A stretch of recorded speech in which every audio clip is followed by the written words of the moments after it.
are the Director General. Who is Chief Olorugu Chief Kenneth Gbagi? Yes, thank you for that question. Olorugu is Chief. Kenneth Gbagi is an Oginibo-born technocrat, industrialist, a businessman, in fact an entrepreneur. It's more of that than even a politician. And he has a track record of entrepreneurship. If you recall, I know you must have heard of Robinson Plaza in Deco Road. This man built it more than 30 something years ago. So you can imagine at what age he did that. He felt that is not enough. He moved on to PTI to replicate it. He is now moving to Boroke. And in these places, you have more than 6,000 youths and adults working, earning their living. As you get to PTI Junction, you look at your left, you will see a massive structure there known as Signatures Hotel and Suites. And there is also a cinema where he takes care of the youths. He's a fellow of Nigerian Institute of Management. He's a lawyer. Above all, he's a criminologist. And recently, despite the fact that he's not in the group that is, in power, that is not in an APC, the APC government, Buhari decided to greet him with the title of OON. It's a Rotarian. And when I say Rotarian, an AKS Rotarian, you know the implication of that? That means he must have put in more than $250,000. Incidentally, he's the first African, I'm not saying Nigerian, he's the first African to become an AKS Rotarian. So if you go to invest in, for instance, you will see Gbagi's name and the flag. That is the Delta we have. That is the Nigerian we have. And that is the man Gbagi, now turned politician. Speaking of politics, you are the DG that gives you ample insight into what happens in the political arena. 2023 is around the corner, and in Delta State specifically, there are a myriad of political, what people describe as heavyweights alongside this. What do you think positions Chief Kenneth Gbagi as the best leader to lead Delta State? All right, let me tell you, first and foremost, Gbagi has courage. And because he has courage, people misconstrue that for pride. He's one of the founding founders of PDP in Delta State, ironically, with Ibori, Oyowaire, and the rest of them. But you see, I say he's a humble man. Why do I say so? He's ready to give chance to somebody. So the struggle, first and foremost, Olorugu Felix Ibru came, incidentally under SDP. Then, when PDP came on board with Ibori and Co., he left Ibori to go ahead. That was Delta Central. After that, he also worked assiduously for PDP to usher in Dr. Emmanuel Uduagha. You get it? Then, I can tell you as I'm sitting here, and His Excellency, the current governor, knows that Gbagi worked for him seriously to become the governor. So you can see, he knows first Delta Delta Central, goes to Delta South, and he worked for Delta North man. He did not say no. And if you know, it's on record that the robots actually did not work so much for Okowa in the last dispensation to win. We know, we have all the records. But he did, knowing that it was the turn of Delta Northerners. In other words, he knows that we have to live and let live. So he allowed, believing that this time around it will be the turn of Delta Central by arrangement, gentleman's arrangement. And then he came to him, he was promised that is the best man to do that job.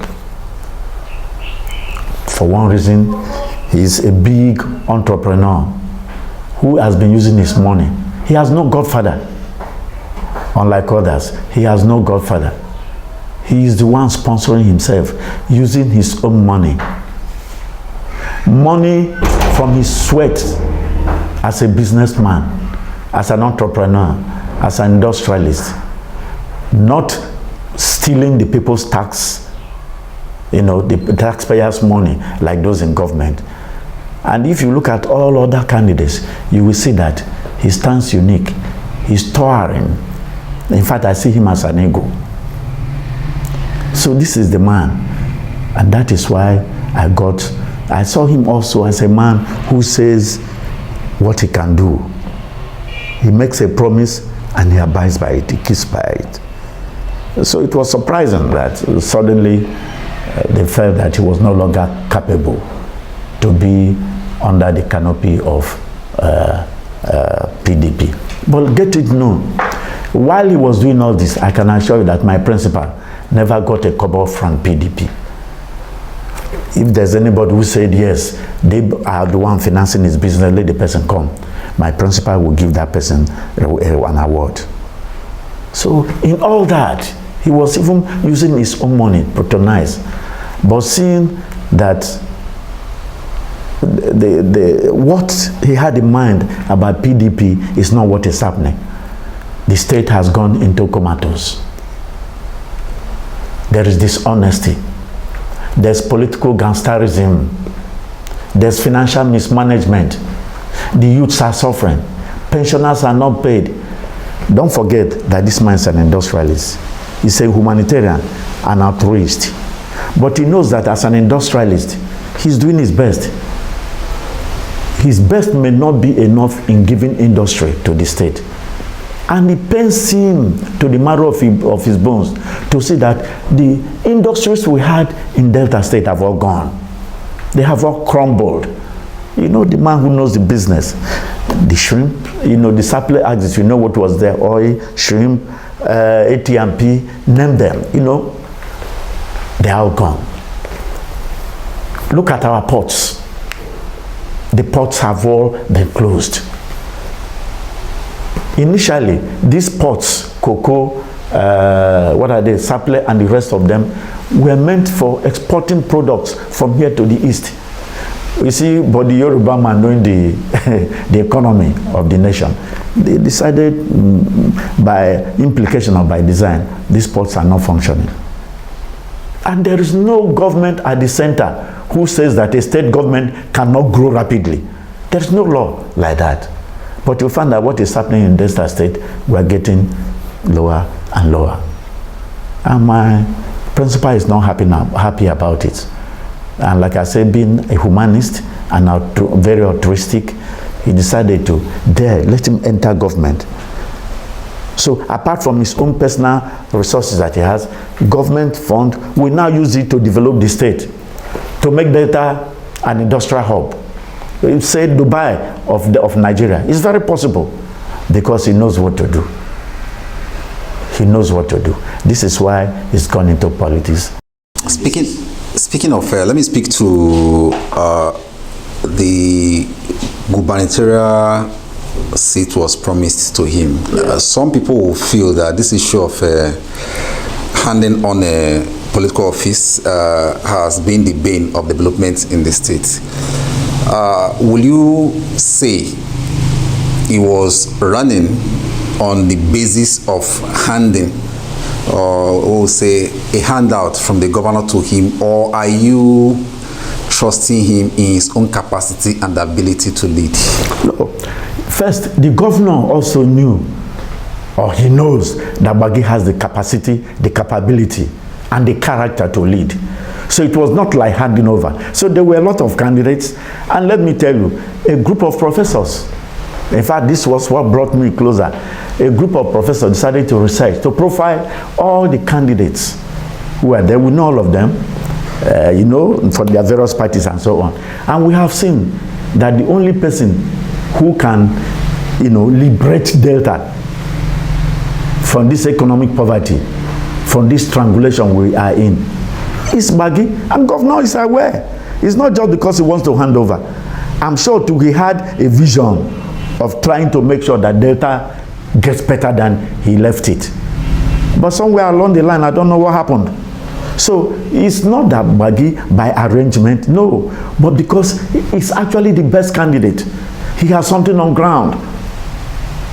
Is it Obere Were that has something on ground? Is it Omar Gege? Is it Oboru, who is a seasonal politician? Who? So you see, Gbagi is on ground. He has things on ground. He is an employer of labor. If you lock up Robinson Plaza tomorrow, there'll be crisis in Delta. There'll be crisis in Delta. So the man wants to enter to change the narrative, to liberate Deltans, to make Delta an industrial hub, so that graduates come out. There's not a question of what are you learning. That's not the issue, because look at what you have in Delta now. You know that no matter the course you study, you are Delta. The jobs are not there anymore. The Shell people are gone. For instance, in Port Harcourt, Wike can afford to tell Shell, okay, if their annual, what do you call it, tax is so, X amount, he can give me X billion and don't pay your tax for so amount. In Delta, what can we? They have all gone. So so all this borrowing we are doing, it is you, me, my children and my children's children that are going to pay the tax. So they are accumulating debt for us. We are all blaming the government at center, but we are doing worse things. I have told people many times, you are blaming the person at center. It's like you have a home, I'm here now, there's hunger in my house. My children will go and cry to Buhari. The first person they will cry to is me. So Delta is our home, so the thing begins from home. Charity must begin from home. So my principal decided to enter politics, not really as a handover or an arrangement, but because of the understanding and the knowledge that is the only capable hand out of the several candidates who are coming. I said, let's speak on the incumbent governor, Dr. Ifeanyi Okowa. How will you rate his government? Dr. Ifeanyi Okowa, the incumbent governor. You know, one thing I like about is that he's always talking about God, church. Yes, and he came with some policies. We'll do this, we'll do this. Especially, he termed himself a road master. Incidentally, my village, Bolono, benefited from the road. But what I have seen is that it appears what is happening is your loyalty, in quote, who is there will determine what road will be tied, what road will not be tied. Forgetting the fact that when you tie a road, you open the whole state. And so, as a governor, he forgets that he's the father of the whole state. Not only the father of loyalists. It's not only father of loyalists. As a matter of fact, my people have an adage that it is only your own person so close to you that will tell you your mouth is sour. But most governments, you know, they like praise singing, worshiping, even when nothing has been done.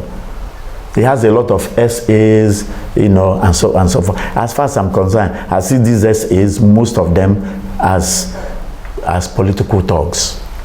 As far as I'm personally concerned, what jobs are they doing? But if you have industry, look at Onitsha, very close to us. We go, there is hold up, scatter. Onitsha is so close to us.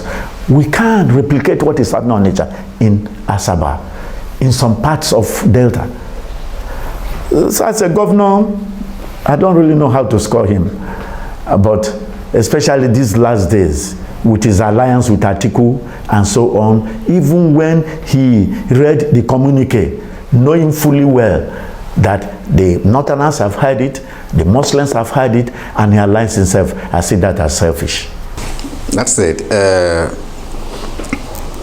Delta State is unique in its own way. Some would describe it as a macro, in the macrocosm, a signpost of what Nigeria is like. How do you differentiate between politics, political leadership, and management of resources that abound in Delta State? There's a big gap between the two. The truth is that the managers are not in government. The administrators are not in government. The people who are in government are the professional politicians who speak with two sides of the mouth. With all due apologies, 90.9% of them are like that. So you find that the real technocrats, the administrators, the game changers are not in politics. The people that are in politics are what I might call the chief nangas. Achebe called them a man of the people, Chief Nanga, a culturalist minister of culture, who likes to be praised and sing praises about him. Meanwhile, nothing is being done. And you spread the money instead of investing the money.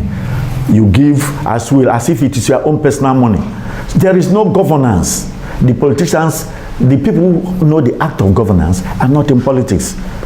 And you see what is happening now. There is a big cabal. Once you are in politics, it's a cabal. They want to maintain the status quo anthem. So they don't want people to come and puncture it and go in and know what is happening, or to change the narrative. That is the problem. Your principal have been described as one of those in that cartel. How do you extricate that? No, I will extricate him in the sense that he has not gained anything from the political class. I say it without sense of responsibility. Nothing in the sense, if you compare what he has on ground, he has not loaned, government has not loaned him any money to do his business. Instead, he's the one giving to government. So you cannot say he's a beneficiary.